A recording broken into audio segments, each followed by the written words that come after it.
afternoon, ladies and gentlemen. Welcome to another exciting Propagandacast with me, your host, Imperial Dane. We're off here to a 2 versus 2 on Minsk Pocket, a Monday night fight here between Stanislav Zep here fighting for the Soviet Union, for Comrade Stalin. And the 7th Tank Corps going up here versus Nick Kochoa and Drummond Matt. We'll just call him Matt and Nick. Fighting here for Deutschland, for Reich, for the 211th Infanterie Division holding the line. And we got immediate choice here by the commander. We got Guards Motor versus Lightning War with Lightning War, Mobile Defense, Spearhead, Advanced Warfare, Short Rifle, and Guard Motor remaining. Also, loads of anti-tank gun bulletins here for the Stanislav Infantry for the other, and here we got mostly MGs and a bit of infantry and armour. Players focusing on the centre west. So players focus on the west. We've got a bit of centre. Barbed wire going up to sort of prevent a bit of flank there, I think. Heading westwards and eastwards, so a bit more of a spread there from the Soviet players. Going for the exact sort of same start up there with plenty of conscripts. We're spreading up very much there compared to the Germans, who though are also now beginning to spread out a bit slightly, but they are a bit more actually rushing here and then gaining territory compared to their opponents. But in fact, noticing here that Nick went for a dual pioneer start, which is actually a bit rarer to see, if anything, in a 2 versus 2. So that's actually a bit of a surprise there, opting to grab more territory, of course leaving himself a bit weaker there to enemy infantry. So that's a bit of a risk there he is playing with. Then instead we've got an MD42 then following up, and of course note he'll have, well, faster reload and increased accuracy on the MG42. Engineers under fire. Let's bring up the right flank. Grenadiere, more Grenadiere. The MD42 there. More barbed wire there. Interestingly enough. Now we've got a huge conscript assault going through the centre here. We got 4 squads appearing and pushing back the pioneers. There's simply too much infantry. The MD42 certainly nowhere near to be able to help with this either. This is quite the infantry charge going in here from the Russians already. In fact, they're going straight for the centre fuel point for the Germans. In fact, noting here, by the way, the Germans are focusing on the sides, but in fact, they're ignoring the centre, leaving their own fuel point completely open to the Russians.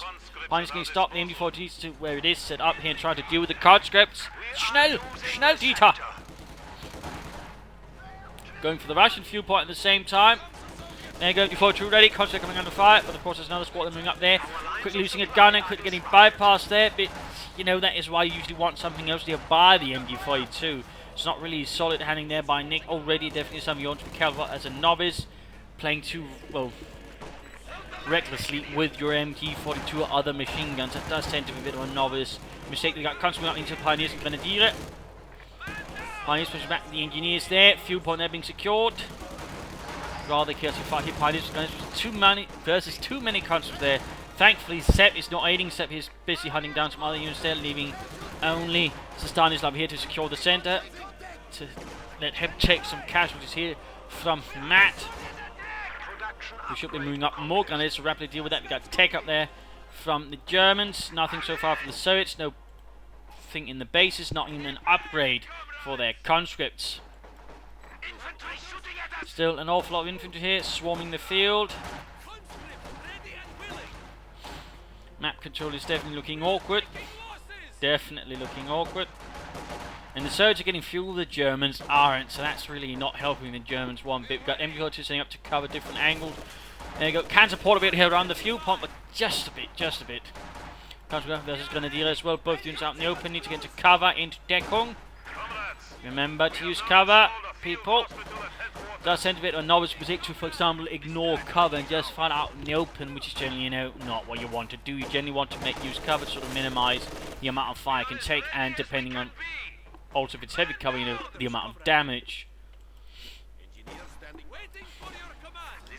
Securing the point there, though. And there you go, support them company up here for Stanislav. Oh no, Zep, nothing from Stanislav yet. You got a field infirmary up though. We got anti-tank guns on the way for him. No doctor though from Zep. We got the MG42 creeping forwards here. Still needs something to ensure it doesn't run into any problems for the Russians. Munitions cache up here. Center of southern fuel point being secured finally. Again. Look here to hold the flank with an MU-42 and some pioneers. We're getting rushed here from several sides.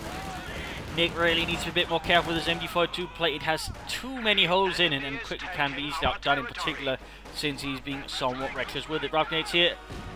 Be careful with trying to use rough grenades towards a moving target. It can easily be well avoided. I'd like to make a nice company up here for Nick. Could get some Panzer Grenadier. We also knowing he's got 3 MG42s, 2 Pioneers, and a single Grenadier squad. That's definitely high record. We got mine, so we got them units running straight to the MG42 here. Grenadier squad here about to get wiped out. Careful, Nick, careful. Forsicht. MG42 moving over here. In fact, I mean, right here, Nick is making a bit of a larger mistake, and he's basically splitting up his units across a farther amount of territory, which basically means it's much more easy, in particular for a novice, to lose control of them. I mean, that's something you have to keep in mind. Your attention is a resource as well. And you, of course, as you get better, you can manage more units over a larger amount of territory, but generally you want to be careful about placing them for something like this, you know, here, there, and everywhere. In particular, MG42s do require a bit more management in, you know, certain situations. So it's overall rather poor decision, I'd have to say. Scout Conway, dual flamethrowers up, never mind. One cleared out, and we got the MG4 standing in the fires of the flamethrower that burst open. This is no good here for Nick. For Matt, we got nothing else so far. In fact, he's a bit short on troops compared to his teammate. He's a bit of trouble. There goes Scout car out here for Nick. He did not lose the MG42, but he's going to have to retreat that pretty damn fast. We got another head-on assault here from the consequence. Basically, at this point, Stanislav is just blobbing up. And that got, you know, the lack of MG42s from Matt leaves him very open to that. Generally, we might want to consider MG42, at least now that's been made, you know, a bit more responsive with us overall bit. Right here, should just be retreating, not standing up with a single squad there versus 4 consequence squads, and certainly not be charging a scout car that close into them. And right here, Nick made a tactical mistake. They got it too close, and they got just hammered with anti-tank grenades. Also knowing the search of a fuel point up compared to the Germans got a munitions point up. Or cash. Panzer Grenadier now here on the way for Matt. Nothing further here from Nick so far. We've still got an MG42 all the way over here as well. Units got some guards infantry up for Stanislav. In fact, he's got 2 guards infantry, 4 conscripts. So he's really going infantry heavy right now. If Nick could handle his MG42s as well, it would be quite harmful. They were setting up right under fire. Should have set up here in the lighter cover a bit further away. A bit risky here again. And there you go, the blob reacts. And already here due to the way that he set it up, I mean, he's already taking heavy damage, also going to force. Well, in fact, he could even end up losing it here to the Soviets, which would be, well, pretty damn bad. Looks like man secure. Needs to kill the field point again. Overall for the Germans, they're kind of running around like headless chickens at the moment. There seems to be sort of no real coherent strategy, no sort of real idea, you know, how to approach the battlefield. They're spreading out too thinly, despite, you know, for example, he's getting a 4th MG42. And he should just learn to, you know, use the ones he's got. I mean, I'm not saying, you know, I was just spamming them. I mean, 2, maybe 3 you're feeling adventurous, but 4's rather, you know, going a bit over the top. And now we got a large infantry force moving in here, full of Gewehr 43s and Panzer Grenadier. Lots of infantry basically staying out in open. Note, I think we got about 5 German squads versus, what, 4 Russian squads, and none of them are really using cover. I mean, this is just basically someone who seems to just really haven't gotten the concept of the game, which again, using cover and the terrain to your advantage. Right here, this is basically Antietam in the year of our Lord 1944. I mean, there's just people standing about with, you know, rather rapid-firing weapons out in the bloody open. This is pointless. This really shouldn't be happening. Got Molotov deck catching part of the force, and he's just blobbing up versus another blob. I mean, at this point, you really ought to be able to say to yourself, you know, I'm probably doing something wrong when I'm not using one of the main tenets of the game, which is cover, and instead just, you know, leaving so many corpses behind you'd think I was part of, you know, again, a Civil War reenactment club. Because this is really, you know, absolutely silly. And again, had anyone used just a bit of cover, this could easily have been won easily by either side. In the end, this one wasn't barely, because for some reason, the Soviets decided apparently the best way to handle assault rifles is to run up to them, where they're even more effective. Same with the Gewehr 43s. Overall, poor decision making there from the Soviets, but also from the Germans. I mean, just because they won doesn't mean that was exactly, you know, something Rommel would have approved of, or certainly anyone in the German army would have approved of. There's a shock trooper, so we got shock rifle here for Sepp, who's landing in some heavy infantry. Matt continues here with his blob tactics to cheat these infantrymen, but that tends to be again a high level of blobbers. They tend to be rather poor in unit preservation, actually sort of deeper unit skills, I find. Mortars up here, looks like. Nick has added one in. 4 MG42s and a mortar. There you go, quickly getting outmaneuvered because there's no infantry, and again they're basically spread out too thinly. There's basically a lack of an overall coherent idea here from Nick, I feel, who's now, by the way, gone from mobile defense out of all the things he could have gone for. Tech up here from Nick. We got tech up as well from Matt. Russians are now struggling, in particular due to their, well, not exactly sterling infantry tactics, which basically cost them a lot of manpower for very minimal gain. You know, Yuri, I recall reading about this battle about 100 years ago. Not entirely sure why we are meant to reenact it. We are losing supplies to the enemy. There you go, Supremo caught up for Nick. Infantry have finally pulled back for reinforcements, securing the right hand side. The Russians might want to taking up, and there we go. We've got Sepp here with a tank commander. T-70 could work out quite well, considering the only thing that their opponent currently has are infantry. A T-70 right now would be able to devastate that quite harshly. Stanislav seems to be here for doctoral play, which definitely then puts the pressure on Sepp, who will then, of course, not be getting the IS-2 he's been planning anytime soon. Of course, a fuel cache more, or 3 might be then an idea there for the Russians, sort of at least make up for things there.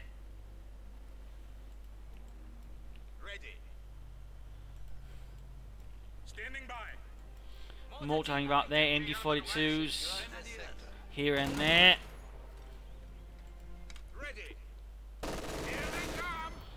Catching a shock trooper unit there.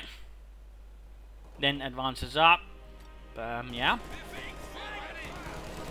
The smoke grenade here could be do. Nope, just pulls it back rather automatically. MG42 easily outmaneuvered.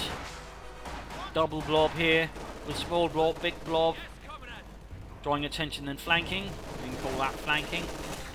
MG42 here putting a stop. Then we got a second MG42 carrying almost the exact same amount of fire. Not entirely sure what Nick is thinking. At the same time, again, the centre's basically open. We got another base. Well, he's actually using a bit of cover. So, I mean, that's a small improvement here, except for the guys. Of course, remember, cover is directional, so you need to be on the right side, by the way, to apply. At least you're trying to use it. That's a small improvement compared to the Russians, who are largely out in the open, and now versus a mortar as well, which is certainly not going to increase the odds here. Grenadiers and Pioneers flanking in as well.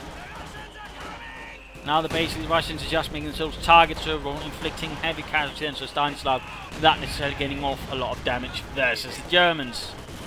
Rifle grenades are landing left and right, mortar fire, units wiped out. There's corpses piling up on each other. And ahead on assault here, strange and MG42 with the second MG42 maybe considering setting up as well. Just crazy. I mean, clearly the Russians players here don't really seem to be sort of, applying any sort of deeper tactics or strategies to this battle. Very little cover, very little attempts at flanking, just blow up and lob it at the enemy. I mean, that's definitely something you should aim to as quickly as possible overcome.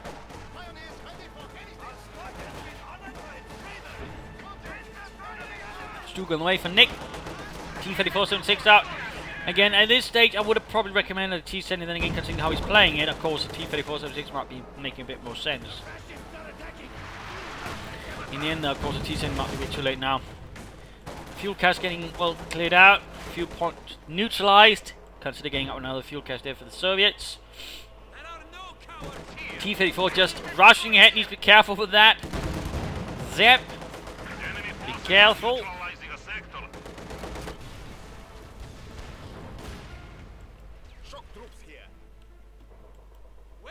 Nope, cancel the Stuke, went for the Panzer IV instead. Rushing straight into the base. That's highly risky here by Sepp. He needs to be careful, he doesn't end up getting Panzerfaust or something. Which looks like there's no sort of real response to the T-3476. Needs to pull it back, Panzer IV almost ready. Got a Pack 40 there on the way for Matt. So players not really having much luck here, holding much of the map despite having all that infantry. Might get the MD42 here though. No grenade could have helped. There we go. MD42 wiped. Grab it. Turn it against the fascists. There we go. He did not pull back the T-34. Got Pantrix up now in this guy. I mean, that T-34 sort of ended up a bit wasted, I feel. They did get the enemy gun. It is what they're from Nick, which I suppose is a small thing. But overall, it's not really looking that good for the Russians. We've got a heavy mortar out. They got absolutely no anti-tank weapon besides the anti-tank obviously versus the Panzer IV, which has just hit the field and which, at the very least, Sepp ought to be aware of. But it is time for the mid-game analysis. Current situation, the Germans have very much cornered the Soviets at the moment. The Soviets, despite all of their hordes of infantry, are not really getting them anywhere due to, in part, heavy blob tactics and a lack of overall sort of cover usage, which overall makes them easy targets. Certainly all the MD42s is probably also playing a role in it, but you know, they could have used smoke grenades, the gun and mortar earlier to lay down smoke screens to sort of help deal with that. I mean, there were options. A T-70 could also quickly clear them out, collapse that part of the flank, but again, went for the T-34-76 first. Right now, the Russians don't need to consider a fuel cache up to sort of at least help with that part. And they need to sort of try and pressure more across the map and try blob up less. Try to use the numbers to actually sort of overwhelm the opponent maneuver-wise and basically ensure that find the spots where they aren't covering and then sort of swarm them and grab more MD42s if possible and turn them against the Germans. Since the Germans aren't exactly playing very much better either, an MD42 could definitely cause problems, for example, for Matt here, considering the way he's playing. Otherwise, Stanislav is very much playing a risky game there, just playing for the T-34-85s. He should probably consider going for American Armor Company, at least getting one H-85 sort of help support things. Since particularly on this map, I mean, it is a bit more narrow, there's less maneuver room. In that case, a tank assault would also work. Otherwise, Eddie's consider getting a pair of field guns at the very least, sort of help deal with enemy armor as well. So that's definitely something they should strongly consider. For the Germans, again, you know, holding on a bit better part, and I think to Nick's MD42s, but also in part again to the Russians, so failure to understand, no run at the people with automatic weapons. Giving the Panzers and all the Gewehr 43s a bit more punch there. The Germans also got more armor, so they could definitely sort of work with that. Fuel caster might be nice. Matt, I think, could consider taking up further, going for maybe a Sturmpanzer, later on a Panther, whereas Nick could easily consider getting a Stuttgart or Panzer for mortars to support what army's already got. Pumas, I suppose, could also work with a command tank, but let's keep up the pressure, lay down some mines, and you know, try not to waste your infantry.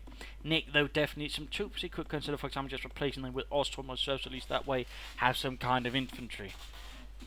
So, let us return to the fight, see how it works out.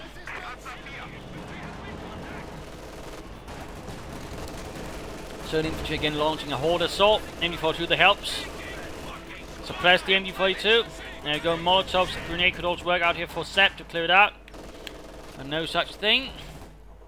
Would seem missing out on opportunity, I think, to get in that MD42, but he would flank the other one. Nope. Shifts about there, looks like it's a bit sharper than that. Panzer getting pummeled with anti-tank grenades. One tank went through, damaging the engine. At the same time, we got a flank in, nicely executed by the way by Matt.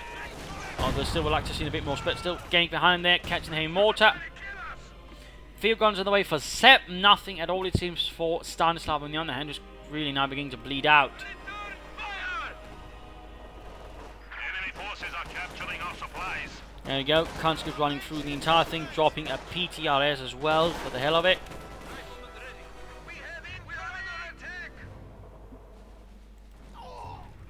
MG42 they're running by the MG42. Holding on desperately, getting, I believe, pummeled by Molotovs, flamethrowers and other things. Could lose his unit there if he's not careful. There we go. Panzer good close to getting wiped out. Could even drop one or two. Need to focus them down. No, Sepp. Aim at the guys with the punch strikes, but no. We got Scout Car Panzer dealing with the shock troops on the left flank. Again, Russians need to be careful. They need to be careful. I'm a bit surprised the guy with all the anti-tank gun bulletins is not the one getting the actual anti-tank guns. In particular, since he's the one also playing for the T-3045, so that's really not contributing much else to the battle in terms of tech. Leaving Sepp in that regard to do the heavy lifting there. Now the MG42 being rushed off the field here. Panzer moving up to support. No one securing the heavy mortars, certainly not the Germans, which is a bit odd. That heavy mortar is pretty neat to have. Storm Geschütz following up here for Nick. Ready. Ready for action. Start coming to deal here with things. Moving up the Pioneers to scorch the entire lot. Fresh meat has arrived. The enemy has us ranged. Again, Nick playing a rather high-risk game there by the way he's moving about his MG42s. And versus better players, I think there'd be very high likelihood he could easily have ended up giving away all 4 MG42s to the Soviets, in which case that could easily have been GG. So I mean, he really needs to consider reining it in the future. And there we go, we've finally got the T-55 here for the Soviets. Stanislav can finally sort of get a bit more out on the field, a bit more pressure. Of course, the question is, can he get anywhere with it? For Sepp, he's going to be sometime off and consider getting the IS-2. There's at least another 10 minutes for him to pull out that heavy armour. Tindy Bear's going in, but ends up, well, basically calling in almost, I think, on his own troops. There we go, in fact, they are straight into it. Needs to move away there, Sepp. Quickly, comrades.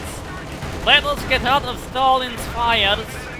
There go T-55s engaging. Panzer IV taking shots. Got Stuke there supporting though. Shots hitting, shots missing. Need to be careful of the Stuke. Not sure why sending in that first. There you go, shots fired. T-55 misses, Panzer IV hits. Almost got that. T-55 got a field gun sending up here from Zep, and there we go. Panzer Veteran 2 beneath the blitz out of there. Blitz before it was lost. And there you go, damage engine. Scheisse, why did he move it so close? Come on, Nick. Tactics, man, tactics. Which involves not getting too bloody close to the enemy infantry. In particular, not when you're already getting shot at by a field gun. That was just a waste of a Veteran 2 Panzer IV. In Mod T-35 operating, the last one remaining. First one was quickly lost. Now we got the entire Soda Assault here basically bogging down in front of me. We've got another one covering though. And we also got the Multi joining in for the hell of it. Overall ruining Stanislav further. And Drummond here, having by the way gone for a support armor core, it seems, ignores it and goes for a Tiger instead, rather begging the question, why did he even bother with the support armor core and taking up in the first place then?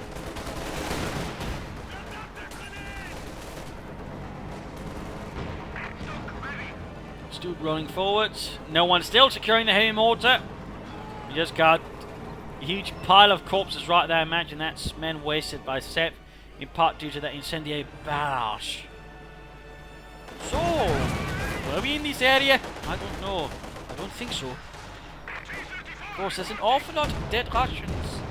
Yeah, I know, but I don't think we killed those. Stuke their veterans one opens up the target weak point. Russians once more push back, once more corner. Sending in a lone infantry squad here towards all the heavily upgraded and heavily veteran Germans with Stuke there supporting. And before hitting with the advancing infantry, quickly cutting them down. Crawling forwards. Get off grenades and Molotovs, I imagine. Had he gone for incendiary, he probably could have torn them apart, but there you go. Still managed to pin them before anything. Apparently, Sepp did not use their abilities. Now they definitely have no chance of getting back up. He should, at this point, I think, just pop incendiary and manage to get it done with. Command tank now arriving. Command tank for Nick, Befehlspanzer. Kampfwagen. Target a bit damaged, got the field gun doing something, but again, I mean, it's interesting once more for Stanislav. He's got the support armor core, but he's not using it at all. And again, he really should be contributing with some field guns to this. The new men have arrived. Germany is sort of there to try and clear out that field gun, and neither Soviets are any sort of real source of anti-tank fire at this moment. Looks like he this time around escapes. Nicely saved there by Sepp. But the rest of the map is currently pretty much German.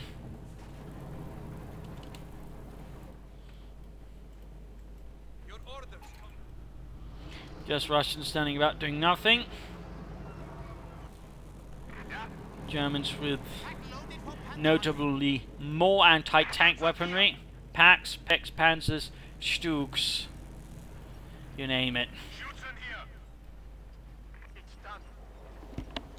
Going to be able to tear apart those two tanks that are available, and certainly the infantry won't be having a very pleasant trip either.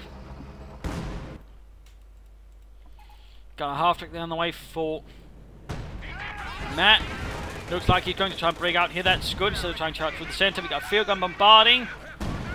Nice idea though, considering the fact that Matt does have a tendency towards clumping up with the overall mix, calling in a barrage. They're a clever idea. So I suppose that's not bad. At the same time, infantry getting too close up, making it easy for them to crush, and apparently upgrading them with Gewehr 43s. I mean, in a sense it makes sense, but at the same time, it does increase the chance of them dropping their Panzerschrecks. In this case, dropping both Panzerschrecks for the Russians to secure, and apparently lost the other Panzer support as well. In fact, right there. So right now, question is, can the Soviets actually turn this basic miracle into something that to win them, or will they just keep messing things up? Because right now they got 3 Panzerschrecks dropped and a Pak 40. Can they get in there fast enough? No. Even as this happens, they pretty much take a snail's pace at this. Overwhelmingly allowing the Germans to build up and prepare. Also got the Stuka close air support there prepared. Tiger going to get flanked with Panzerschrecks and whatnot. Stop up though. Don't just keep moving when you got focused on Panzerschrecks, get off anti-tank grenades, you name it.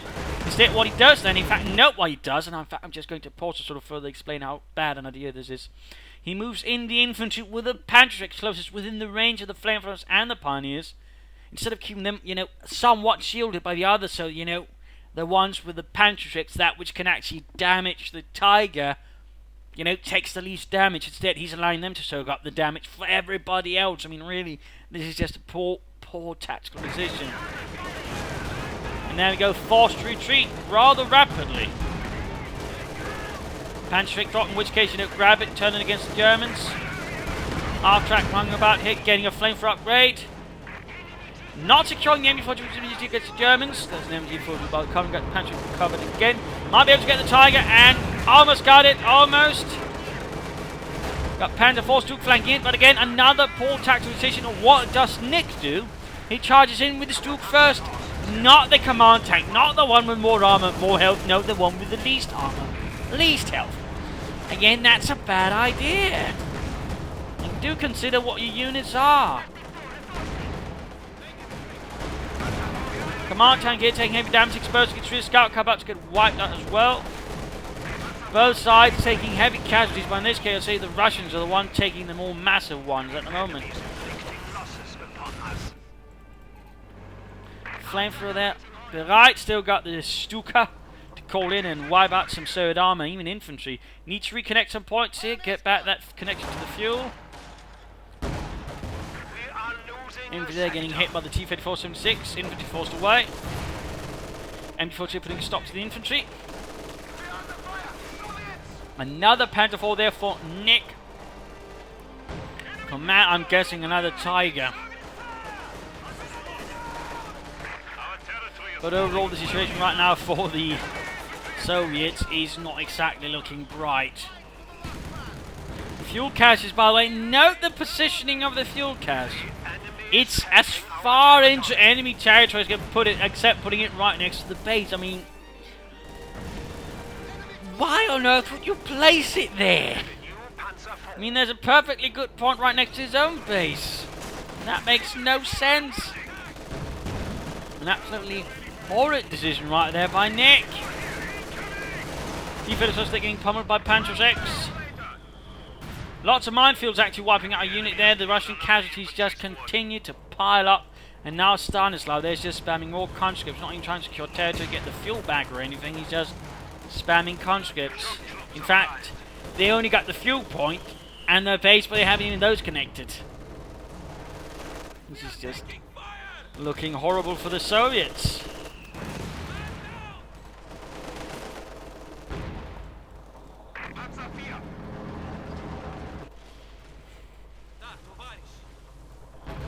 It's not like they're fighting against the finest minds in the German army, if one might say so.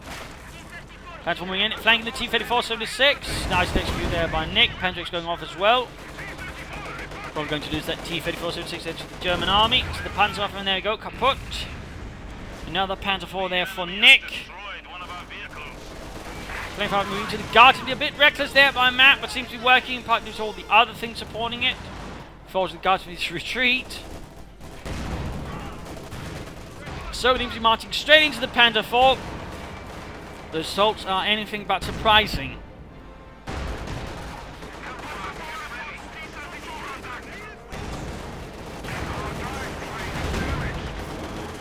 Betting to then the T-3045.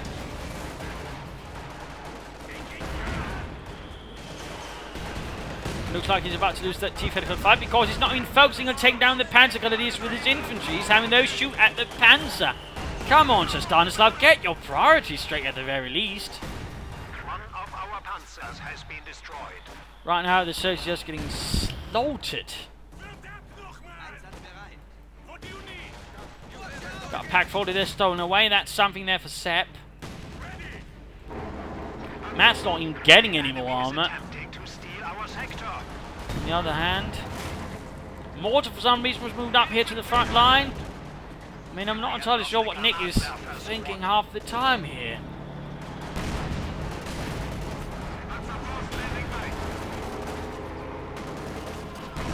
Panzer IV rolling back. Got a mortar on the way to replace the one lost. And still no one secured the heavy mortar at all because, you know, a heavy mortar would be useless against a Soviet player who, you know, gets a lot of the infantry together in one place. And there really seems to be some bad habits there with leaving weaponry around on the battlefield. I mean, come on. Don't be afraid of picking it up again.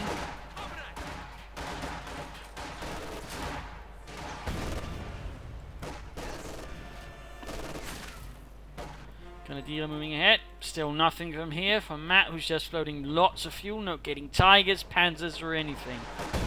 Not even a flak Panzer, which a pair of them could probably tear through all the Russian infantry quite neatly.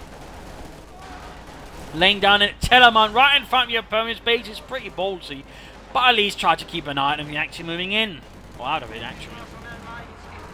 Lots of flame for his versus Sepp's infantry, burning them away. Scorching them horribly.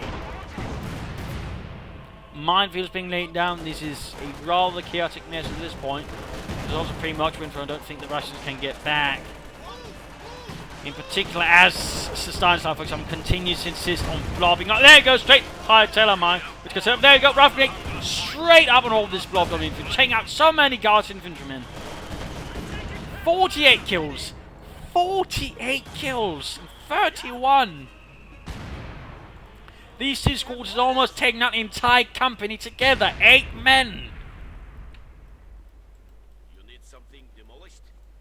I'm pretty sure some of these players are going to get court-martialed after this battle. Anyways, there we go. I mean, the major issues were basically blobbing up, not using cover very much. For Nick, is basically constantly extending, not really having much cohesiveness there. They're still somehow performing better than the Soviets. Some problems there with sort of differentiating what armor is what and what it's used for. And for the Soviets, of course, you know, spread out, don't blob up, get some field guns, you know, try to take out a bit, you know, try to consider the map and what you're getting as well. Get some more field catch. I mean, there are a lot of problems there with the Soviets' strategies and their tactics. Rather, a lot of terrible stuff there, of course, again, for Matt. I mean, he wasn't using cover either. The only reason, again, he was helped was basically because his opponent kept walking up his infantry into best kill zone there. So, I mean, a lot of problems there as well. Poor use of his teching. Overall, poor use of his doctrine as well. Nick, by the way, did make much better use of it as well. He went for what, a command tank, that was it. Stanislav, more or less the same as one. All 4 players, in fact, make terrible use of the doctrines. There's a lot there that he's been improved upon. So, I mean, there's definitely a lot there overall for these players to work on. So, hopefully, you've learned something from this Monday Numbers fight. Hopefully, it'll give you some ideas what not to do in the future, how to play better. And if you didn't, you know, feel free to subscribe, follow on Facebook and Twitter, and, you know, otherwise share it with everybody. Tell everybody. Let them know of this great and wondrous Propagandacast. Otherwise, you know, send in a replay or provide some feedback in the comments section. And if you feel like supporting the Propagandacast, consider donating. There's a link there to we can do so by PayPal in the channel or the video description. So thank you all for watching and see you all tomorrow. Bye.